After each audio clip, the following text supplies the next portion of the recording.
Hello and welcome to America in Focus, powered by the Center Square. I'm Dan McCaleb, Chief Content Officer at Franklin News Foundation, publisher of the Center Square Newswire service.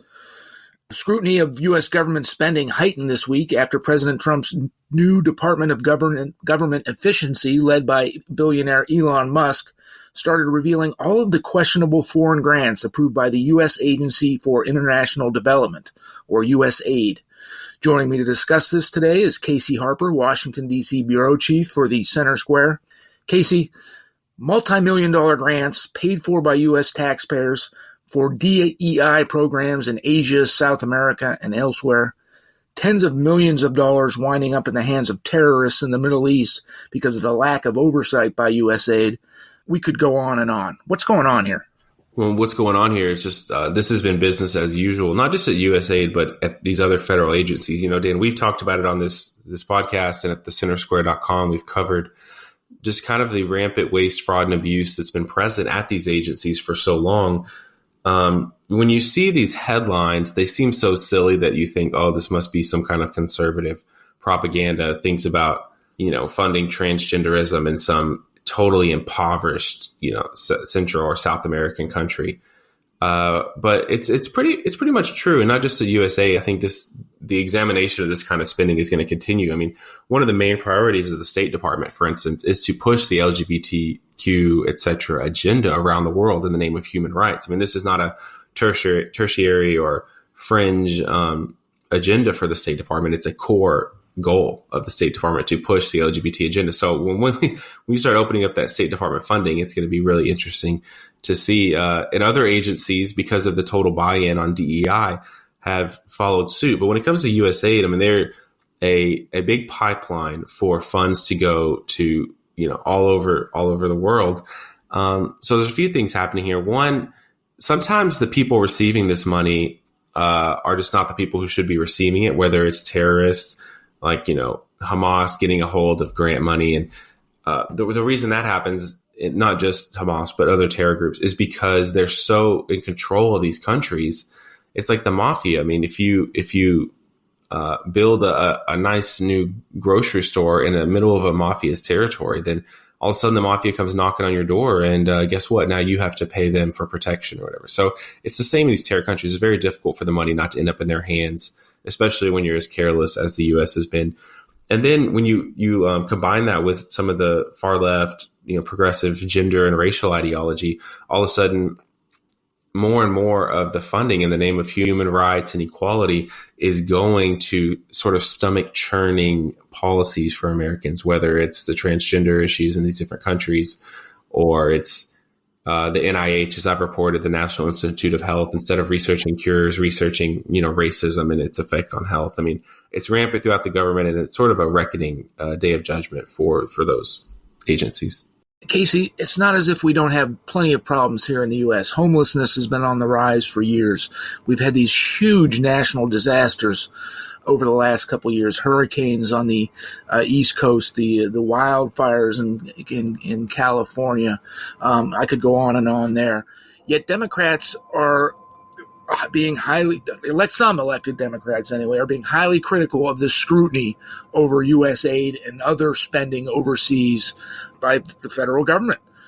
I don't get it. Yeah, I mean, you have to understand it is part of the gospel that is accepted by the federal bureaucrats here who have embraced a total liberal agenda. They believe that America's history is essentially evil, that we have a moral obligation to help the rest of the world, to basically impoverish ourselves to help the rest of the world, because we built our country on slavery and colonialism. And so what right do we have to even have this money?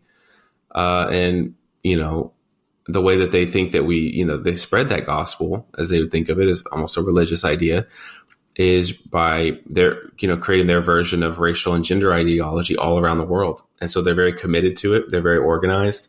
They have a lot of funding behind it, you know, just from private groups, but now even the federal government, because it's basically been institutional capture, where these large federal agencies have been almost entirely taken over by, you know, liberal federal bureaucrats. Part of that is the Obama era, part of that is just the kind of person who wants to be a federal employee and thinks that's a good job is just more likely to be liberal. It's not necessarily a big conspiracy. It's just a personality trait. The kind of person who thinks that processing grants for nonprofits is like an exciting job is just more likely to have gone to Berkeley and has a view that's far more liberal than the rest of the country.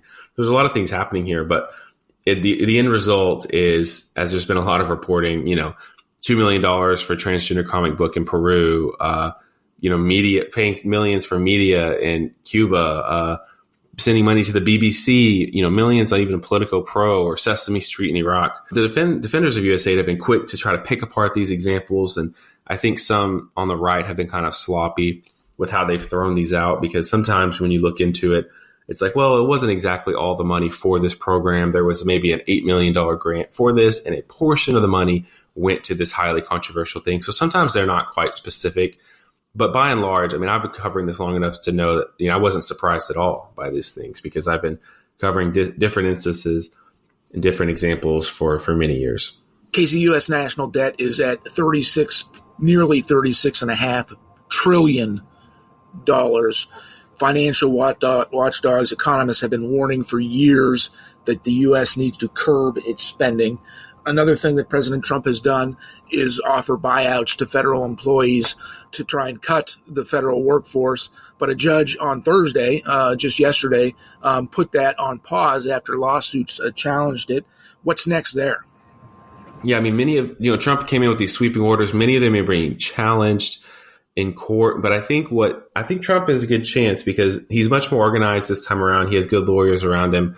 He's really thought these things through. While he may riff off the cuff at the press conference, when you look at the executive orders, they're very, they're thorough. When you read the defenses for them, there's been a couple that are probably too far and are not going to survive. But by and large, they seem pretty tailored, pretty thought through, pretty focused, like they were written, not after he came in office, written before he came in office. I'll say that.